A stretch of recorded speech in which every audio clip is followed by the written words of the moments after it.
I'm a bit in denial about making this video because I don't want to confront the fact that summer is ending. I'm not ready to deal with my seasonal depression again, but anyway, it's the end of August, which means it's time for another monthly reading wrap up. In August, I actually read 7 books, which is the most I've read in any month all year, which is like, oh my god, who is she? So join me as I tell you what each one is about, why I rated it out of 5 stars, and what I liked and disliked about them. And if you're new to the channel, hi, I'm Katerina, it's lovely to see you here. I make reading wrap ups every single month, and if that's something you're into, why don't you consider subscribing? And that being said, let's get into the video. The very first book I read in the month of August was A Court of Wings and Ruin by Sarah J. Maas, and this is the 3rd book in the ACOTAR series. In this book, we continue to follow our protagonist as she returns to past courts, acting as a spy to gather information and to also get revenge on those who betrayed her. The knowledge she uncovers will help her and her loyal gang back home tip the balance in their favour of the upcoming war. She therefore navigates through political alliances, deadly betrayals, and her own repressed emotions in order to protect her world. I'm sorry if you haven't read any of the other previous books because this will probably make no sense to you. But anyway, I rated this book 3.5 stars. So many people told me that the series does go downhill after the 2nd book, and to be honest, I was a bit in denial about this. I was kind of hoping that people were wrong and I would still enjoy the 3rd book just as much. But unfortunately, I just didn't find it as exciting as the 2nd, and don't get me started on how boring the 1st was. But if you want to see my reviews on the other books, they're in my monthly reading wrap-ups, which I'll link down below also. But starting about things I liked about this book,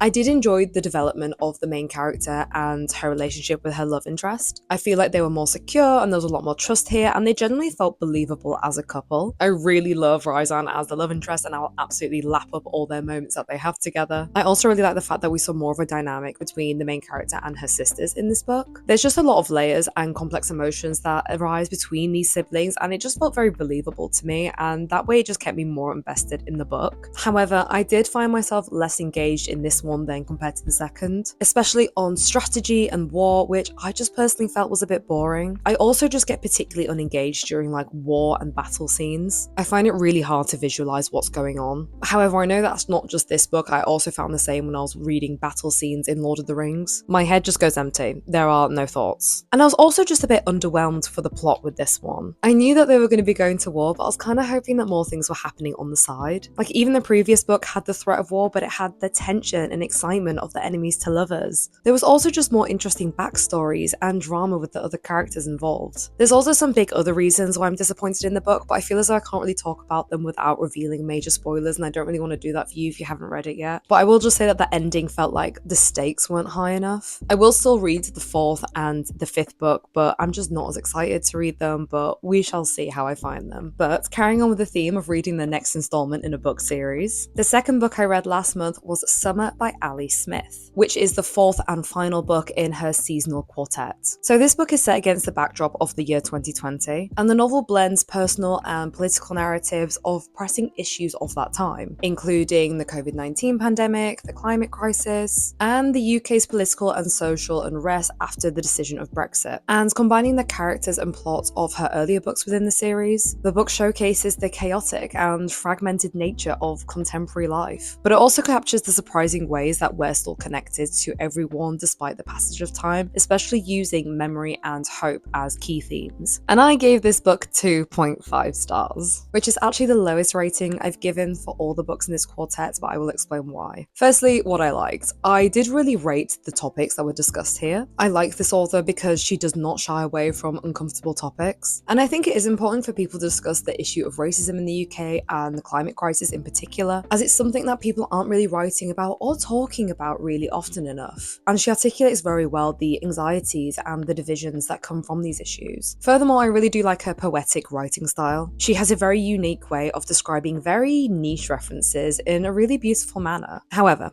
in this book, I just felt like her writing style was very disjointed and at times kind of pretentious, which is actually a criticism I found in her other book, Winter. It got to the point where reading it was starting to frustrate me because every single paragraph was about something different. And it's hard to follow and get in the flow of it when constantly you're just like, what on earth is going on and what is she talking about? And what made this even harder was her lack of speech marks, which is just such a pet peeve of mine. And as well, there's characters in this book that pop up from the the earlier books, which is fine, but there's no context or references to kind of jog your memory about who they were and what their backstories were. So you're just kind of expected to remember this character and all the conversations they've done and all their actions just based on their name. And it would have been easier to remember them if, like, for example, the books just follow the same group of people, like how you do in Harry Potter. But like, it would randomly mention like one character that was mentioned for a few chapters in one book, and also the time frames kept jumping from past to present and back again, which was just really complicated to really feel the significance of each of the characters when they were mentioned. So yeah, I love the political commentary and the issues that were discussed, but I just found the plot very fragmented and messy. For the third book I read last month, you'll be thrilled to hear this wasn't part of a series, and this was Milk Teeth by Jessica Andrews. This is a coming-of-age novel about a British girl who is just very dissatisfied with life. And in the book, we essentially follow her across different relationships, places, and different phases of her life, as she tries to figure out who she is and where she fits in the world. And the leading story in this book is that we follow her move to Barcelona with her new boyfriend. And trigger warning, she also has an eating disorder, so we follow her relationship with food and her body as a running narrative throughout the story. And this novel is really one of self-discovery and also desire. And I gave this book 2 stars. Okay, I did like some aspects of the book. The commentary on eating disorders was very nuanced and eye-opening, showing what sufferers of it actually go through. And I like the fact that the main character herself was an average-sized girl, showcasing that you don't need to be super skinny to suffer from an eating disorder. And I also like the main messaging it was getting across, that at this age, there's a fight between yearning for freedom and fun, but also craving stability. We have a girl that wants to be spontaneous and live in the moment, but at the same time, she would like routine and home comforts in order to heal herself. Plus, I feel like this book did capture this restless energy that 20-year-olds something have, at least I do, of what do I want to do in my life? Where shall I live? What job shall I have? Who shall I date? Who am I? However, on a whole, I just felt like this book was very frustrating and repetitive. She moves to all these different places, and each time she's shocked when she finds out that this doesn't fix her problems. Like, girl, going to Barcelona will not fix your eating disorder. Spend money on therapy sessions, not plane tickets. I know that the UK can be a miserable place to live, but I don't really like this narrative of just going to another European city to run away from your problems. It feels very eat, pray, love. And also, this book was very pretentiously depressing in a very Tumblr born to die way. It was romanticizing sadness in a very borderline cringe way. For example, there's literally one point in the book where a guy says to her, "You have a sadness deep inside you, and that's what makes you beautiful."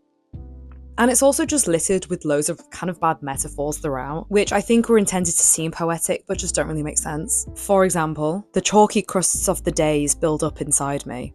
Huh? It's just not really a vibe for me, and I just didn't bond with this one, unfortunately. Moving on, after some intense and disappointing contemporary fiction, I needed a classic to pick me back up again. So the next book I read in August was Giovanni's Room by James Baldwin. This novel is set in 1950s Paris, and we follow an American man who has just recently proposed to his girlfriend, but she's traveling in Spain to think about her decision.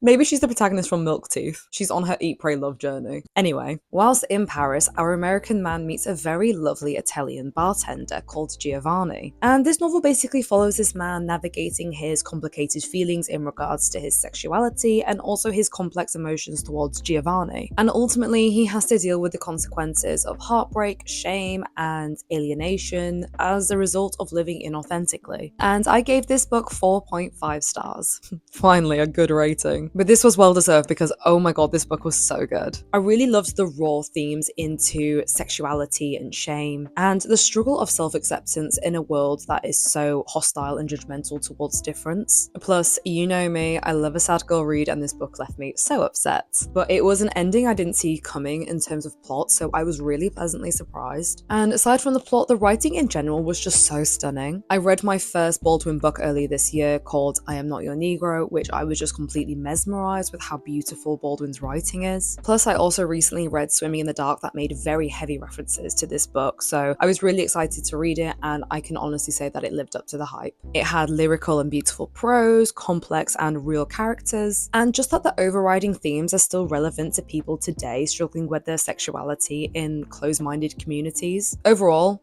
Excellent book for a classic, and I am really, really impressed. Now, you know me, after some great literature, I always seem to swing towards the bad. I'm kidding, but I picked up this next book because I wanted to see what the hype was, but I low-key knew it was going to be a bad book. Because, you know, sometimes it's funny reading books you'll know you'll hate. So the next book I read last month was It Ends With Us by Colleen Hoover. This is a contemporary romance novel that follows a girl in her 20s who is a florist. And trigger warning, she ends up falling in love with a neurosurgeon who ends up being domestically violent towards her. And this then brings back painful memories of her family, especially her dad, and essentially examines the cycle of abuse that can carry on in generations. And I actually gave this book 0 stars for the first time ever. I don't think I've ever given a book 0 stars, but this book literally deserved nothing because there was generally nothing I liked about this book. Reading it genuinely took years of my life because it was so horrifically bad. I write in my books and there were so many times that I was making notes of just how honestly god awful it was. The writing style was generally so bad that I kept having out-of-body moments where I remembered that I was reading a published book and not something that was just posted on Wattpad. I'm genuinely convinced that I wrote better Twilight fanfiction at 13 compared to what this book has. The love interest was just so toxic, arrogant, and unlikable from the start. The main character was just so cringy, annoying, and unrelatable, and all the other characters were just so stupid and acted like NPCs. I even thought that the way that it handled really heavy topics of homelessness and domestic abuse was really insensitive and actually kind of crass. Like, just because you speak about a topic doesn't mean that you bring productive awareness towards it. You actually have to talk about it in the correct manner in order to bring attention towards the issue. And I could honestly just speak for hours about why I hated this book, but I think you get the gist. Colleen Hoover, if you have 1 hater, it's me. If you have 0 haters, I am dead.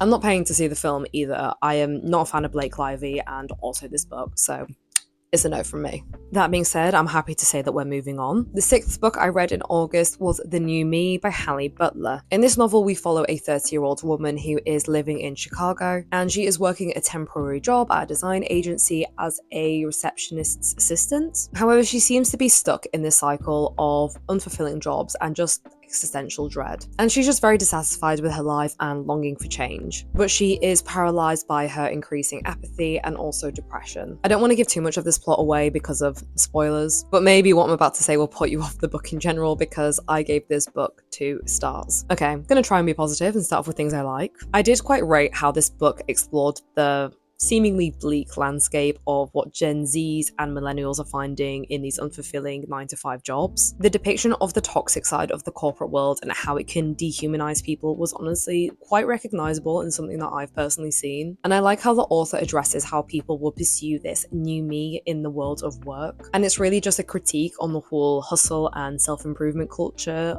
that exists today. However, there were a lot of things that I disliked. This book is branded as a dark comedy, but honestly there was just nothing funny about it. It was just repetitively depressing. Like, yes, working boring jobs and endlessly paying rent sucks. We know, we all do it. And it just had a portrayal of just a dead end where you're just stuck in this life forever. It was just really boring and deflating, and there was just no sense of hope or change. And if I'm gonna be brutally honest, I feel like the author here was just trying to imitate Atessa Moshfegh's work. This book really felt like a poor man's My Year of Rest and Relaxation. We're introduced to this unlikable, self-loathing character who you listen to their depressive episodes and mental breakdowns. However, unlike My Year of Rest and Relaxation, I just didn't care for the character in this book. There was no backstory, there was no psychological insight for me to get to know her. Therefore, I just didn't care about her, and there just seemed to be no stakes for what was happening. And there was just no humor or wit or any clever commentary about what was going on. And I was just kind of reading this like, yeah, we all go through this. What makes you special? And it's not that I don't like depressing novels about work and jobs. I recently read Ripe by Sarah Rose Etter that I think I gave 5 stars to because I really, really liked it. So if you want a depressing book about jobs, I would recommend to read that and not this. And finally, the 7th and last book that I read in the month of August was The Road by Cormac McCarthy. This is a post-apocalyptic novel that follows a father and his young son, and they struggle to survive in a world that has basically been destroyed by an unknown disaster. They journey through a desolate and burnt down America, where their harrowing journey is constantly threatened by starvation and violence. And thank God I finished this month on a high because I gave this book 5 stars. I also have read that this book inspired the Last of Us game and TV show, so do with that information as you will. But that being said, this book was just incredible. It was honestly one of the best books I've ever read. You guys know I'm an absolute sucker for survival thrillers, and this book book was just chef's kiss. The lengths that people will go to survive is just incredible, but also horrifying. And it's such an eye-opener into the human race and our will to live. And it makes you think, why do they fight so hard to survive in a world that is so awful to live in? It's just a really interesting exploration into survival, hope, and the human spirit in the face of unimaginable adversity. And the father and son themselves as characters, they just had such an amazing and interesting dynamic as a duo. The father, who has known this very beautiful previous world, is now very paranoid and negative and mistrusting about the current situation that they're in. Whereas the child, who has only ever known this new world, is honestly still hopeful and trying to see the scraps of good that's left behind in mankind. The writing is just so haunting and powerful, and it makes you really appreciate the things that we take for granted in everyday life, like food and water and shelter. And if you have a weak stomach, I would definitely give a warning now before you read this book, because there are some pretty horrific descriptions of bodies and what other humans are doing to others in order to survive. But I personally really liked this book, and I genuinely think it will be one of them that will stay with me for a long time to come. And I think this book particularly hit hard for me reading it now, because I feel like this is what people in Gaza, Palestine are currently going through, and it just made it even more upsetting knowing that real people are going through this now, where they have no food or water or shelter, and they're constantly under threat of violence and trying to survive. So yeah, it made the book a lot more heavy knowing that it related to people today. So as always, free Palestine from the river to the sea. And I will also include some links down below to help the aid of people in Gaza. But yeah, incredible book, and generally one of my favorites for this year. But that being said, those are all the books I read in the month of August. As I said, this is the most books I've read in a month all year, but I think it's definitely because of the fact that I'm currently in between jobs and unemployed, so I have a lot of time on my hands. And I also did the 24-hour reading challenge where I just naturally read more books. If you want to watch that video, I will link it down below too. But overall, a very varied month of reading. A lot of different plots were described and a lot of different ratings were given. Did you read any of these books I mentioned in the video? If so, what did you think of them? And if you liked this video, please let me know by dropping a like down below. It really helps my channel out and more people can see me yap about books. And if you're new here and enjoyed my yapping, feel free to subscribe. I make new videos every single Tuesday, and that way you'll be here for when my next monthly wrap-up drops. Feel free to also follow me on my Instagram. I post a bit more personal stuff on there, but I also post about books as soon as I finish reading them. That way you can see what they're about and what I've rated it out of 10. Feel free to also show me some love on my Goodreads. I'm currently posting all the books I've ever read because I've recently made a new account, but feel free to show me some love on there. And that being said, thank you so much for being here and watching me, and I will see you in the next one. Bye!